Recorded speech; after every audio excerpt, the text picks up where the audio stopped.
Hola, hola a todos, bienvenidos a otro capítulo de Notas en Frame. Estamos aquí esta semana hablando de una película que para mí ha sido una increíble sorpresa. Antes de continuar, ya saben, si les gusta pensar la música de esta forma, recuerden suscribirse al canal, a las diferentes plataformas de audio y seguirnos por las redes sociales, porque siempre es interesante enriquecer la conversación con ustedes que están por allá y me encantaría escucharlos, me encanta leerlos, entonces fin del comercial y vamos directo a esta película que hace mucho tiempo, la verdad, no me enternecía una película como esta lo hizo. Estamos hablando de Project Hail Mary, que creo que en español se traduce como Proyecto Fin del Mundo. No sé, corríjanme. Sinceramente, no sabía qué esperar de esta película cuando fui al cine, o sea, no sabía. Esta película está dirigida por Phil Lord y Christopher Miller. Y en la música tenemos a Daniel Pemberton, de quien ya habíamos hablado en capítulos previos. Casi los primeros capítulos del podcast es el mismo que escribió The Materialist. Bien, el conjunto de esta película me parece en sí muy interesante porque creo que es una irónica travesía. Porque el viaje al espacio exterior es más bien el viaje al interior de lo que es el ser humano, de lo que es la humanidad. Como siempre voy a intentar permanecer enfocada en la música. El soundtrack nos da 2 horas de música en 38 piezas.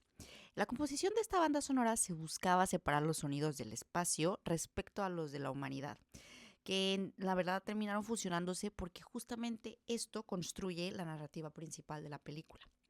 La mezcla de lo que nos hace humanos y nuestra relación tanto entre nosotros mismos como con los agentes externos de la sociedad, llámese lo desconocido, llámese la Tierra u otros planetas. Entonces, la música parte de la consideración de la unidad más primitiva del humano y los sonidos que desde este se producen, el cuerpo, la percusión, la voz. Esto se puede ver claro en piezas como Water Based, Humanity o Box in a Box, casi de las primeras del álbum.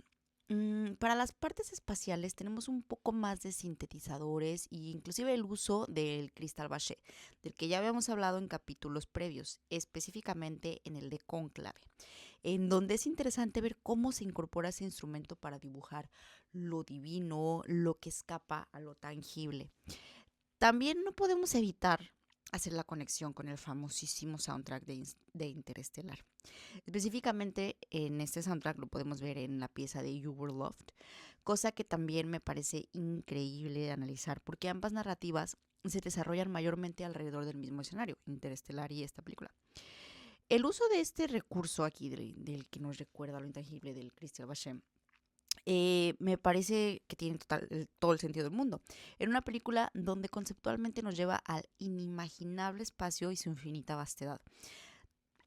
Es, me parece bastante lógico que se utilice este recurso sonoro, porque ¿qué nos dice el hecho de que nuestro oído vincule esta naturaleza sonora con aquello que no podemos aterrizar? Y sí, dije aterrizar. Aquí me parece muy importante y muy enriquecedor incorporar conceptos de la academia, porque mm, si les interesa que indague sobre este concepto, me dicen, pero a grandes rasgos, aterrizar se refiere a todos esos recursos que nos hacen volver a la tierra, como reconocernos como individuos en la tierra y así ser conscientes de este vínculo que formamos y nos forma, ¿no? Que nos mantiene anclados. Pienso yo que quizás sea la búsqueda y la identificación con el hecho de que la vida tiene ese elemento que escapa de nuestro control, inexplicable y sin cuerpo, algo que aún no logramos comprender de manera racional. Nuestro oído y percepción del espacio y tiempo reconoce así estos sonidos como parte de un imaginario que nos distingue como humanidad. Hay algo inexplicable, algo que se escapa. Si no, ¿por qué en automático entendemos este mensaje a través de estos sonidos? ¿Por qué nos es natural relacionarlos con estas temáticas? ¿Quién instauró esta relación natural respecto de estas emociones de confrontación y reflexión? Creo que esto se ha normalizado más bien desde una construcción cultural que hemos aprendido a reconocer colectivamente. Entonces, bien, plenamente consciente de esto, Pemberton utilizó el recurso para conectarnos con esta atmósfera que busca la narrativa y de paso implantó en nuestra dirección preguntas sobre la capacidad humana de la conexión con este vacío. Si me preguntan a mí, creo que esta película y su música nos habla de la conexión. Conexión con esos temas tan profundos que a veces no podemos conceptualizar de manera numérica u objetiva. Y la profunda virtud que es la vinculación entre y para nosotros mismos. Ahora bien, hay dos piezas que me parece que son el clímax de esta interacción. A Moment y Life is Reason. El compositor mismo dijo que A Moment fue una de sus cues favoritas, pues considera que es una pieza que verdaderamente te adentra en la sensación del infinito expansivo. Si bien estas dos piezas marcan un importante giro emocional, creo que es primordial hablar de la pieza del álbum con mayor duración, Time to Go Fishing. Dura 7-10 minutos y es aquí en donde se utiliza de manera más clara un recurso importantísimo, el silencio. Inclusive ya he hablado con varios de ustedes que el silencio es una parte elemental de la música y de su emoción, por supuesto que sí, y aquí se ve bastante claro. Esta pieza comenzó con la petición de que fuera solo una percusión constante, pero el dueño de las decisiones musicales dijo, nah, esto no va a funcionar. Ojo, porque esto es clave, decidió modificar dicha petición y en su lugar colocar recursos sonoros alrededor de este pulso, como el sonido de unas tuberías que él mismo grabó desde su teléfono en casa de un amigo. O sea, en los momentos creativos es importante ver cómo los momentos estos creativos de alguien más se incorporan, ¿no?, en nuestro imaginario y todo lo que esto llega a incorporarse en nuestras sensaciones. Entonces, la pieza intenta dar la sensación del tiempo, de un reloj, y de hecho, si prestan atención, pueden escuchar un claro cencerro. Comienza con la clara percusión y se van agregando elementos, como lo que pasa después de tomar una decisión, que es justamente lo que podemos ver en la pantalla en ese momento. En un punto de esta pieza, la pantalla queda muda y solo vemos el espacio.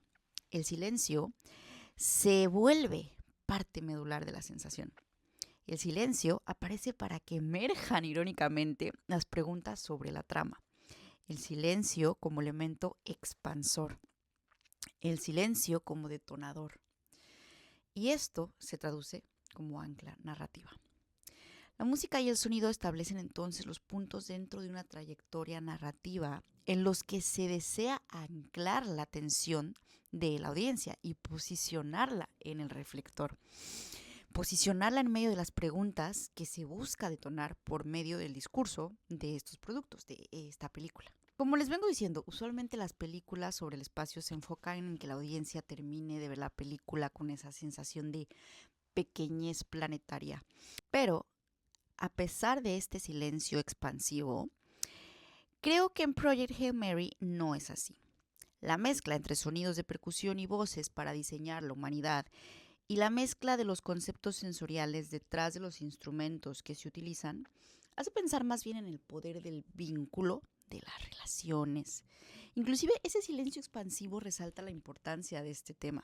¿Cómo? La música organiza que estos momentos expansivos se articulen con la presencia del vínculo central de la película. Así, algo así como un activador.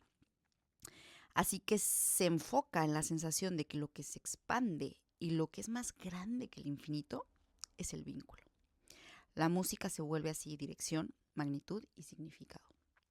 Vamos más adelante. En el camino hacia el final. En el álbum hay dos piezas con el mismo nombre, Amaze, Amaze, Amaze, así se llama, con los tres. En la primera versión de esta, me parece lindo la manera en que la música entiende el vínculo, como una especie de juego. ¿Y qué hay detrás del juego? Pues un espacio fértil de creatividad. Así, el encuentro permite la creación, la creatividad. Eso es lo que es un vínculo, según esta pieza musical. Esto nos pone a pensar sobre nuestros propios vínculos. Detrás de cada conexión, de cada encuentro, hay un espacio fértil de creación. Está la posibilidad del cambio, de la creación de identidades, de ideas, de huellas. Los vínculos son huellas en y para nuestra vida, tanto a nivel individual como a nivel colectivo. La canción que cierra la película es la segunda parte de esta, Amaze, Amaze, Amaze, también se llama así. En esta encontramos percusiones como punto de partida y los instrumentos y motivos dentro de todo el recorrido se van incorporando poco a poco. Aquí regresa el tono triunfal del juego, pero la percusión sobresale. Algo así como al final permanecemos, o sea, percusión y voz, humanidad, Al final somos en constante movimiento, que fue lo que se fue agregando, los sintetizadores y agregados. Y al final, a través de los vínculos, somos universos infinitos, somos expansión constante. Estas últimas notas para cerrar el álbum y la película me hicieron pensar que, a ver, en la música, a la parte final de las piezas que da como esa sensación clave de conclusión, se le conoce como coda. Si lo pensamos con la música, la importancia del vínculo se modeló en su trayectoria, exactamente igual que nuestros encuentros. Y aquí les dejo una pregunta. Si con esta película y su música se subraya esta montaña de sensaciones alrededor de los vínculos para llegar a esta particular coda expansiva, ustedes, ¿qué coda eligen para sus vínculos? Esta película me parece grandiosa en el sentido de que nos pone a reflexionar realmente sobre, yo creo que el universo está en nuestros vínculos, ¿no? Se escucha muy poético, pero creo que la música justamente también dirige, o sea, todo este clima, toda esta atmósfera que crea, los recursos puntuales que usa para distinguir entre lo que es intangible, que realmente es virtud humana también, y el cuerpo y lo humano. Me parece un juego, un diálogo muy interesante, ¿no? Que se puede lograr con mayor facilidad cuando escuchamos la música de esta manera. Entonces, cuéntenme, ¿les hace sentido? ¿La habían escuchado así? ¿Cómo la escuchan ustedes? ¿Les gustó? ¿No les gustó? Si no les gustó Pretty Hail Mary, no entiendo. Pero bueno, los leo. Recuerden suscribirse al canal si les gusta pensar la música de esta forma, darle esta posición, este lugar. Seguir por redes sociales el podcast, escribirnos por ahí, seguir la conversación por ahí o también por las plataformas de audio. Entonces, muchas gracias por llegar hasta aquí.